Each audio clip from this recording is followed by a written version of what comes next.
Definitely been an evolution. And for anyone listening, I will say it is okay to Google how to be a CEO, because I actually Googled that one time and there's not a lot of information out there. When you're in the early days, you're like, I'm CEO. Yeah, me and my staff, that's non-existent, it's a little bit different. It all has its own nuances, but you go from that to having a staff, say that 5 to 9, you start to pick up a few people, you start to get a few personalities, that people who are working for you that you really have to kind of, manage, you have to tell them things. And start off, I think a lot of people, when you're getting, it tends to be friends and family maybe, or closest business associates. And I think in that early stage, it's very hard to manage and direct and tell people what to do, because there's, a history, that could be influencing that. So you have to walk through that. But then there's this stage where you start to hit in between 10 to 15 employees. And that's when things really start to shift. And people told me that, and I was kind of watching.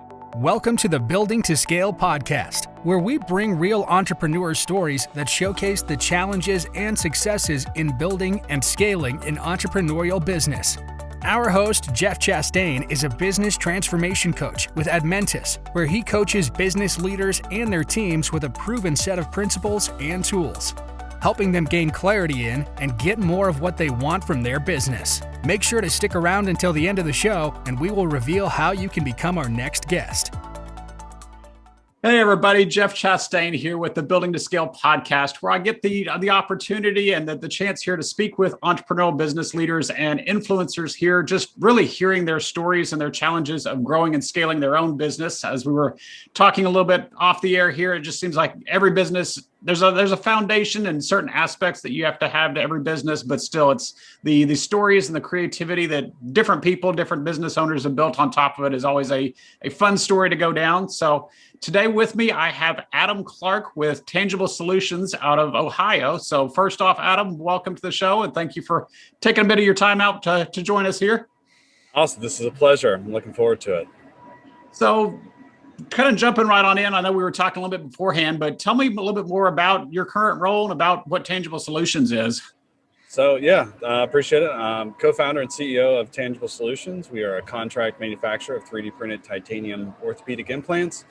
It's rather focused by nature. I know that sounds long when I say it. It's like blah, blah, blah. But, about 4 or 5 years ago, we decided to really focus in on the niche market. We were additive manufacturing or 3D printing guys, if you will. But we always wanted to compete with traditional means of manufacturing. And then, through the stumblings of the early stages of an entrepreneurial venture, in keeping at it, we started to develop a market, started to hone in on a sector of a market and go after that. And so we really transitioned what we were doing at that point to focus and become what we are today. So. Yeah, that's really key, because especially a lot of times we kind of start out with business of, okay, just trying to see what sticks, throw it against the wall and see what sticks kind of a thing. But at some point you just got to focus down. You can't be everything for everybody. Oh yeah, we got some old YouTube videos out there that make me cringe. So I don't know if I can ever pull them back from the World Wide Web, but so. Well, I think that's probably the case with most all of us. And the downside of everything being online these days is like, you can't bring some of that stuff back. Once it's out there, it's out there. But still, I think that it shows growth, hopefully. So. Absolutely. Yeah, my grandma reshared something, a couple months ago from early days, just on her website. I was just like, oh, thanks, Grandma. Thank you. Thanks for the publicity there. Oh, God, love her. Oh, so tell us a little bit more. How did you kind of get into this business? How did you get into this? Were you the stereotypical entrepreneur of all the way back to candy sales and stuff like that? Or what's your journey been like? So this plays a big role. So I was Green Beret before I got out, while I was in the Army. And then when I got out, I went to go work at a promotional items company, going door to door. So you can imagine my mental state going from barrel-chested freedom fighter to promotional item salesman. But I picked up a job, had to pay the bills. And I was just making my way, just trying to, my son was on his way, and I just picked up something. But I was going door to door. And they told me not to do that. Don't go door to door. No one does that. And I was like, I just got to get out. I got to go hit the ground. And I walked into manufacturer of defense stuff. And they had all this radio equipment on the panel there. And I was like, I used all this stuff. They were like, you did? And the CEO was walking by, and after a short conversation, he hired me. That's where I met Chris, who's my business partner. We were both there for about 3 years. And then he was on the engineering side. So he did a lot of the prototyping, product development stuff. And we were just friends, working in 2 different places within the business. And then we were all kind of getting laid off to 2011, 2012. There's like sequestration, a lot going on in defense. That was just budget cutting. And so he got nixed, and then I was next. I mean, they told me, hey, you're going to be gone. And he said, hey, I got a printer. You want to check this out? And I was like, I don't know, man. We go to the garage. We started, he printed me a knife, and we started talking about a business plan. I brought my Ranger handbook. We went door to door for a little while. We're in Dayton, which is a manufacturing town. So we started to put boots on the ground, going door to door, just knocking on every manufacturer that would talk to us. We were focused on jigs, fixtures, prototyping, that sort of thing right out the gate. And then we started doing breakfast briefings to try to bring people to us, offer a little bit of juice and coffee and a donut for some, to listen to us talk about preach the gospel of additive manufacturing. And the idea was to try to, limit our time on the street and maximize our time in front of prospects. And we started to notice this consistent flow of medical folks coming in the door and asking us questions. And, through some, evolutions of relationships and sales, pipeline type stuff, we started to really hone in and see that this was a market that was really going to open up. It was still a high barrier of entry. So we were looking for that high barrier of entry market. And, a lot of our competition at the time within the additive space was really focused on aerospace. And we just felt like that was too big of a market, not ready for our technology. But we have a technology where you had some big guys like Stryker, NuVasive coming out with additive. So the market was buying into what our technology was. And so we started to pick it up and go from there. So, and then we really started to hone it in. But, for us with the new technology, we started with our ISO processes, good business like practices in place, good manufacturing processes in place. And so I think that's why we've been so successful with 3D printing technologies, because from the foundation of the organization, we started setting up ISO certifications and manufacturing processes that understood additive manufacturing, where I think a lot of our competition that had been, 30 plus years in the business trying to bring in a new technology with all of their traditional means of manufacturing really struggled to implement and pull that in, not only to their ISO processes or their international standards, processes, but also how that relates to the FDA regulations and validations on that technology. And so we had to make this work quick, where a lot of folks kind of sat on it and debated it, and late nights of philosophical validation discussions and how are we going to prove this, and we were kind of able to get out in front of everybody and build some relationships. And we've got a chip on our shoulder still. There was 9 of us when we won our first big customer, and now there's like 30 of us, and we've got customers around the world now. And it's been a wild ride these last year and a half, a wild fun ride this last year and a half. It's always been fun when you look back, Yeah. But definitely experienced some things. I've got my children here today who really need to sit down. Snow day, Yeah. but what's better than bringing kids to a factory, so. Hey, we employ them young, right? Yeah. So, but anyways, I guess you got to address the elephant in the room. It's like, hey man, your kids are there. Oh yeah, no worries. That's gonna, and I think that'll actually, to me, be a nice breakdown, a nice thing going forward. Is that it's, because I still remember I've been remote for probably close to 15 years now, and it was nice. My daughter was, she was much younger than that, kind of a thing there, and it was back on just the audio conference calls or whatever. But she all of a sudden run in, hey, I need a diaper change right there, and everybody can hear it, kind of a thing. But it's these days, hey, it's a lot more accepting, and it's a lot more personal. Hey, we're actually real people here, not just a suit in front of a camera, kind of a thing. Absolutely. Yeah. And I think it's good exposure for the kids too, all kids in general, to see their parents working, to see what life is like almost after school. So, but not to digress from this, but. Oh, no, it is. And it's a part of life, because that's really the thing. And that's a complete different tangent I'd never planned on going on, but still it's you look at, they always talk about that whole work-life balance and stuff like that. It's like, it's not two separate things. It's not work and life, that especially today, kind of a thing. But still, it overlaps so much for a business leader that it's like, okay, the business doesn't just shut off after 5 o'clock, and the same thing as life doesn't just pick up at 5 o'clock, kind of a thing. So it's a challenge sitting there trying to balance that, especially on the smaller business side, when it's like, okay, the business revolves so much around you, and how do you make that balance and stuff like that. So it's a challenge right there that I see a lot of people dealing with.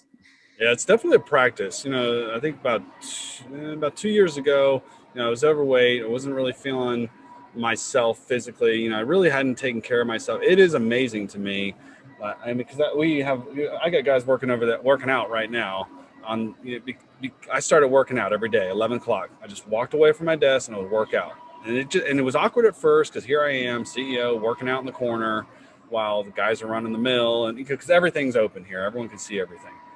And I just felt bad about it at first. Like, I need to be at my desk. I need to be working. But when I started doing that, other people started joining. Then I had a guy quit smoking.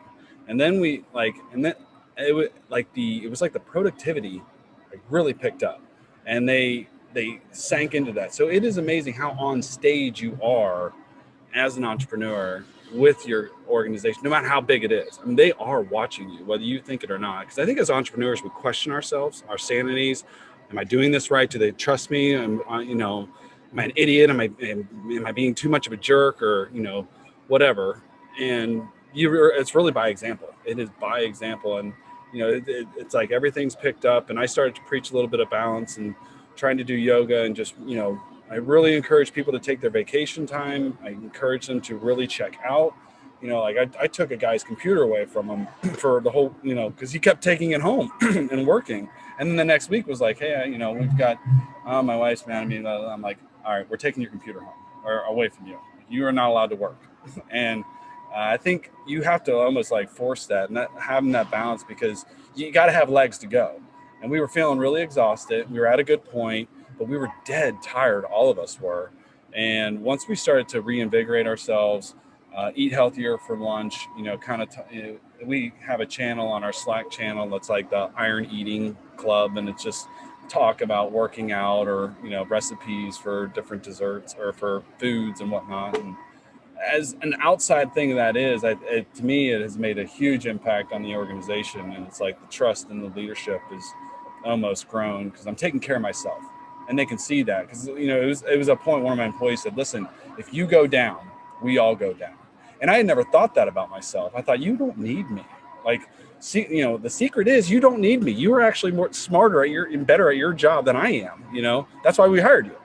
And that was a eye-opening statement for me, because it was like, yeah, I guess if I do, you start thinking about the bank, you start thinking about the legal ramification. You start, like, these people are following you on a journey, on a mission. Because we sold everyone here, like, you're joining the front lines of the Industrial Revolution. We're going to take this technology on this sleepy town, Dayton, Ohio, that's been beat up and spit out by the automotive industry, and we're going to bring it back. We're going to bring it back with tenacity, and we're going to act like this is the trenches of American economy. Manufacturing is. And so they were taking, a lot of our early employees took low pay for this mission. And so they kind of joined us. So you owe it to them to be around, to be healthy, to be able to lead, to be in every day, and to set the example on how you dress. Because I would wear my shop shirt or jeans and gym shoes, that entrepreneurial, untucked shirts. Then I started dressing nicer. I started dressing like a CEO would. It's Friday. I got a flannel on, but it's nice. It's tucked in. But everyone else started doing that. And then we started having customers come in. And when customers came in, and everyone was just, I didn't have to worry about, someone wearing sweatpants today, it gave a professional aura. And it's like those little things outside the mission really complement the mission. And I don't know where we started, but that's no, it does. And it really makes a lot of sense, because it's, I guess, a couple of things that typically when I'll do sessions or whatever with clients, I'll ask them basically to kind of check in and rate themselves on 3 different levels to say, okay, how are things going from a business perspective? How are things going from a personal perspective? But then how are things going from a health perspective? Because like you said, if you're overweight, if you're tired, if you're not feeling good, whatever, you're not representing, you're not putting into the company or being able to support that. And reality is, even though, like you said, hopefully we can delegate, hopefully we can hand off to where you're not having to do it all, they're still dependent upon you being there. And it's if you're not absolutely. there, if you're not capable of doing that, then yeah, you're impacting the rest of the company. Yeah. But then the other side of that, sitting there looking at what you're talking about, is from a cultural perspective. Because like you said, everybody is still sitting there watching. And it's one thing to sit there and say, hey, this is going to be our culture. But unless you're living it right there, unless you're setting that example, they're going to be a lot less inclined, put it that way, to follow through on it. So by you setting that example, by you being visible there to say, hey, this is our culture, whether it's eating or healthy, working out, whether it's the dress standard, whether it's whatever kind of a thing there, it impacts. It's like you say, even with the kids kind of a thing there, they watch what you do and follow what you do that way, less than what you tell them to kind of a thing there. Yeah. So the more you can exhibit that, set your own culture that way, and they'll follow, they'll come along to a large degree. There may be a few outliers that have to be dealt with, but still they're going to follow a lot better than just you sitting at the top dictating. Yeah, absolutely. Setting the example. I always think of like those, like Glory, that movie Glory growing up, I watched that. It's like you see those guys riding on that horse or marching out. They're all just like straight laced, ready to go. And you have everyone around them, waving, and they're proud. These guys, because they're locked tight, because they look good, they look sharp, feel sharp, be sharp. And then everyone has confidence that these soldiers going off to battle will be successful, whether they are or not. The end of that movie wasn't as great for everyone, but as history goes on, but still they look good, and everyone had confidence in their ability when they left the building that they would bring home the meat. If I go to a customer, they know I'm going to represent tangible. I represent everybody, from Deber all the way up to our director of quality that's got way more years of experience than me. We represent all the hard work that they do here, and it's really important. I think whether we know it or not, that means something to your employees. If you're presenting yourself appropriately. So. No, definitely it does. So I'm curious, going from say about 8 years or whatever now here, what's the transition happened in you personally in your role kind of a thing there, from original early days startup, just trying to keep things held together, to where you are now at like I said, 8 years later and getting some traction here? For sure. It's definitely been an evolution. And for anyone listening, I will say it is okay to Google how to be a CEO, because I actually Googled that one time, and there's not a lot of information out there. When you're in the early days, you're like, I'm CEO. Me and my my staff, that's non-existent. It's a little bit different. It all has its own nuances, but you go from that to having a staff, say that 5 to 9, you start to pick up a few people, you start to get a few personalities, that people who are working for you that you really have to kind of manage. You have to tell them things, and start off, I think a lot of people, when you're getting, it tends to be friends and family maybe, or closest business associates. And I think in that early stage, it's very hard to manage and direct and tell people what to do, because there's history that could be influencing that. So you have to walk through that. But then there's this stage where you start to hit in between 10 to 15 employees. And that's when things really start to shift. And people told me that, and I was kind of watching it, but it started to be like, when the first time someone came up and said, hey, how do I turn in vacation days? And I was like, vacation? I don't know. No one's ever asked me that. You got, so and then the more, employee satisfaction on the admin side, benefits, and it's less poetic mission, and now taking care of employees who you're now recruiting for. They're not friends and family. You actually had to put an ad out, go through an interviewing process, managing them. But also that's when some of the legal stuff, the nuances of governance, corporate governance, knowing how to run a board, not just blowing that off and signing papers, like really starting to read what you're, getting into, because, there were early days in Tangible where it was going bad. And I remember I just laid out all legal docs I had signed in the last year. I was like, let me actually read and time this out, see how bad this is, and then negotiate back. And now we're kind of where we are today, where we feel steady. You feel good one day, and then the next day you're like, well, what's happening next month? What do we got coming in next month or 6 months from now? And getting equipment in, it's more ecosystem related. I'm not necessarily making the cold calls every day. We've got, you start to work your way out of a job over time, and then you got to get to a place that allows you to really think big, have some quiet time even during the day, and be able to focus on the overall mission and how do we get everyone behind us to jump onto this mission and go. And it's weird because you're not deburring parts. You don't know the exact number of parts that went out that day.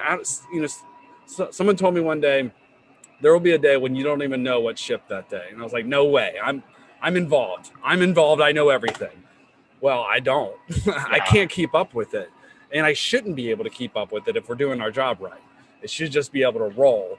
And that's been kind of hard. Or, handing out, someone calls me, I'm gonna say, hey, we'll talk to so-and-so, they'll take care of you. And I'm just like, hey, did you call them back? Did you give them, some time? He likes to, he'll get back to you via email, or he may text, it's like, just let them do their job and step back. Don't answer so many questions. Let them figure it out. And there's that grinding in there where it's like, you can do it in 2 seconds, but it's taken them 3 hours. You just got to let them do it and figure it out, because that frees up 10 hours for you later when same issue comes up, and it's just like forward, email, get problem solved, follow up later.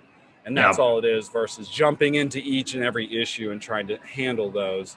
Your job as a CEO is, what I've learned, is protect the company. Protect the company comes in many forms: more sales, financially being responsible, making sure things aren't, cash isn't just going out the back door because we want this and that and all the fancy little bells and whistles for each machine. It's protect the company at all costs.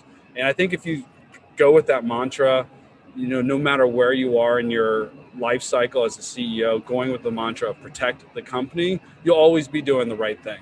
Because you just don't know. 50% of the time I would think I know. And that's another part of the problem is, like, I think we try to get too perfectionary and try to really make the right call. But really the success is just making the decision, potentially having an opportunity to iterate, and just moving forward. And I tell people, like, I'm an 80% guy. We just move forward. We'll solve, we'll figure out the little nuances, but we really got to identify what are our big priorities.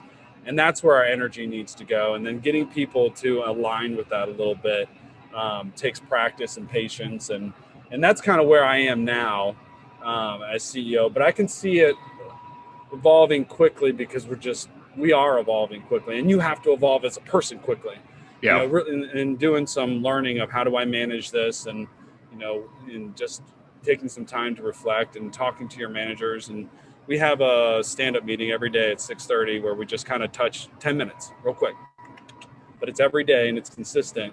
And now that it's consistent, they know. And so if I can't make one, they still do it, and it's a pulse, and everyone's kind of cross-talking and going and doing their thing. So I think leadership is constantly, you're constantly evolving, especially as an entrepreneur, because no one's really helping you. And everyone's got their own story, their own, thing. Like the context of your own situation, and it's hard to decipher when the context of your own situation, but you've got a guy that's 30 years your senior, been a board member, CEO of another manufacturing company, giving you advice and telling you what to do. But sometimes you got to fight back. You got to say, I don't know if that's going to work, and you're the only, you have to live with your own decisions. And everything else is advice. Now, they may be able to pin you down, depending if they're a board member or something like that, but, and if you listen to this, you know exactly who I'm talking about. Oh, yeah. I have a lot of respect for him. I'll just put that out. So well, I'm curious then, talking about the daily stand-up and everything, because that's one that I typically work with clients to say, okay, get that pulse, that thing going on. How much of that has come from, like, your military background with the execution strategy to say, hey, we've got to sit here and have structure, we've got to have plans, we've got to have processes, things like that. How much of that has rolled over into your business? Yeah, I'd say a lot. Our first business plans were, founded on the Ranger Handbook. And so we kind of, the mission, what's the intent? What are our resources? What's the most likely course of action that our competitors are going to take? And, what supplies do we have? I think it's played a big role. I don't it's more like today, like in essence, it's around the discipline, to do whatever it takes. But the processes that have evolved from those early days are kind of their own now. They're more focused on medical, but I would certainly say it probably had a big impact too on just how we market it and came to market and how we got the word out. As a Green Beret, like your goal is to try to win the hearts and minds of the local population, because your job is to get out of there, like set it up, take care of some business, and get them set up and go. And that's what we wanted to do, is win the hearts and minds of our customers by giving information, being helpful, doing whatever it takes, like earning it, having a little bit of grit, and making things, just bring in a level of intensity that no one else has, and trying to get other people to do that and come in, because not everyone has the same love for my business or our business. They're just not. So finding those personal areas where you can kind of allow them to go. But what the military taught me was to kind of like be aware of everything, the entire environment. And that's why I like having an open concept. I mean, my desk used to be over there, which was literally in the middle of a mill and 3D printers, and I could kind of see, and you hear that radio chatter, if you will, kind of like, what? Huh? How much? Yeah. So same time, I can see that being detrimental. It's too easy to chase squirrels. Wait a minute, what's nice being over here now? Yeah, it's nice being over here now. So you kind of gotta get over some barriers to interrupt me. Yeah, no, I can see that for sure. So doing more of a forward outlook here, what's the direction of the company? What's your plans? Obviously going to, you said 35 employees already right now. You're moving on up here, but what's the vision look like for the company moving forward? Yes, we have some equipment come in early in the year on the additive side, increased capacity there. We've got some things coming in on post-processing. We're probably hitting a point where we're tapering out. We're hiring early to get people ready. Like, we know we've got some business coming, so we really want everyone to be ready and be in place. So we've got some good things happening this year with the equipment. 2022, we'll probably start to really settle with all this new equipment. Anytime you get new equipment, you got all kinds of things. We call it fixturing shakeout is what we call it. And I don't tell anyone what I budget for it, but it's always a lot. I take the cost of the machine and I times it by 1.75, and that's the budget. But I don't tell anyone else about that 0.75, because there's always something that comes in. Oh yeah. So we'll probably have a lot of that. But this capacity should help us for the next year and a half, maybe 2 years. Now get to a point where we can kind of start to trickle machines in as we need them, because we went through a big tranche of machines. This is a smaller, but with still another tranche of machines. It's a lot of energy to bring that in, focus. Everyone's being pulled to do their day job and then to set up equipment so they have more to do during their day job. Yeah. And so we're kind of working through that. But I think we are gonna have some really good growth this year. Next year, I'm expecting the same thing. The orthopedics market is very strong right now, despite COVID. I mean, people still are in pain, and they still need to get surgeries. And though it can be limited, it's, what's happening in our market is the hospitals are pushing out to ancillary surgical centers to get them off, the itinerary of the hospitals, to free them up. So we are seeing this shift within the orthopedics market that has been very beneficial to us. And again, I think our size of where we are has allowed us to be really aggressive. And as things like COVID start to pull back, and as we are getting more aggressive, I think we're really going to come out the gate really strong here in the next 2 years. So, but it focuses on keeping culture, maintaining that. That's been a little bit more of a struggle now that we don't have those friends and families that, hey, a guy that can do this, So that's probably been the hardest thing, because I can feel that change when you bring a new individual in, just a little different. It's always positive, but, so. Yeah, I guess high level, that's where we're at. No, it makes sense. And yeah, it does. It's a continual evolution there, unless you've got it really tightly dialed in. But yeah, it's definitely an evolution, because like I said, everybody brings something new to the table. Yeah, so you gotta have fun. And that's the thing. Yeah. I forget that sometimes, and I just write it down, like, have fun. Why not? Why not? Be a little wild. Be a little crazy. Don't just because you've been burnt time and time again, just give it a second, maybe draw back a little bit, but have fun. You got into this for a reason. Don't let all the non-fun stuff, if identify non-fun stuff and outsource it to somebody else. Yeah. So for real, whether, find someone, a VA, a virtual assistant, I'll work for you for 2 hours a week, even, just to handle little things, like one thing. Just do this one thing for me. If you can start to learn how to do that and delegate properly, you can have fun again. You can have a lot more fun again, and your employees really need you to be having fun, because if you're not having fun, they're not having fun. They're not having fun. For real. Yeah. They're not, So I get that one for sure. So loved the conversation, everything here, but unfortunately need to wrap up. So always want to come back and kind of ask, what's the best tip or strategy to say, in your case, 8 years or so ago, if you just known this or just tried this 8 years ago, things might have been smoother, easier, faster, and growing? Anything come to mind there? Yeah, one thing I always kind of preach on is focus, and I'll say that here. But really focus small. Don't overbuy too early. Don't give up equity early. Don't do that. There's no reason. Wait till you have some real value and people can pay you for that. So wait on that, and really focus in on maybe one or two customers. One or two offerings. Don't offer the world to everybody. Really focus in. But from more of a entrepreneurial standpoint, get a board, whether it's a board of advisors, somebody that will really call you to the carpet on your crazy ass ideas, because you need that. It'll, and I wish we had a board earlier, and I'll never start a company again without a board. Always have a board, because you have to answer to somebody else other than yourself. Day to day, you're running the show. And Chris and I are just back and forth, like, blah, blah, blah, blah. We're going to do this, take over the world tomorrow. But it's like, well, hold on. We got to clear that with the board first. We're going to buy a $75,000 machine.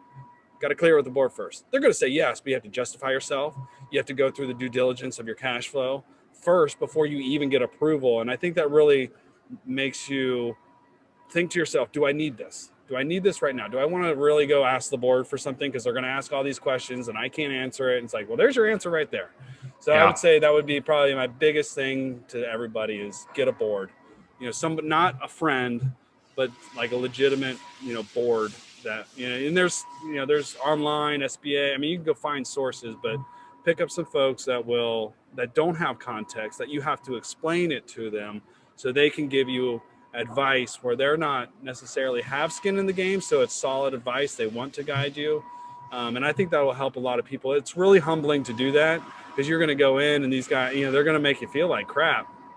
And I remember at one point we just weren't doing well, and I didn't know what I was doing. And one of our board members came in, pretty much told me to shut up and go to the back of the room. He didn't say that to me, but that's what I did. I just was like, you know what? I'm just sitting up here looking like I just went to the back of the room and I just learned, like, be humble, learn from them, allow them, take some of their practices and put that into play. So long-winded answer.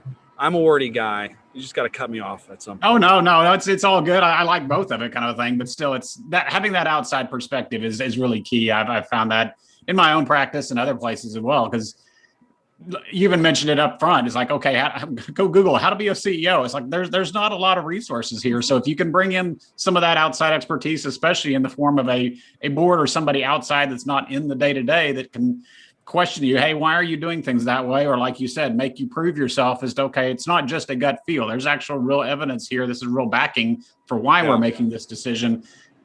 Complete night and day impact on the business right there. Because otherwise you'll be flailing around just which way is the wind blowing today versus, okay, we're actually going to put some real thought, some real due diligence into our process and our direction here. Yeah, for sure. Yeah. So it's action really items that will not dangle for a year and get pushed and pushed and pushed. I still get notes, emails from them that are like, hey, what about this? I'm like, oh yeah. We did talk about that. We did. Dang it. Oops. You were listening. So appreciate the time. Appreciate the information here. If people want to come learn more about Tangible Solutions, about you, where's the best way for them to reach out and learn a little bit more? Me and all our guys here are really big on LinkedIn. So we're on LinkedIn, connect with, me, Chris, Matt, Drew, Tyler, they're all on there, and we share some pretty cool information about what we do. But, our website, tangiblesolutions3d.com, we're revamping it right now. So I'm looking forward to that being back out there and not so old school. But yeah, those are the main areas to find us.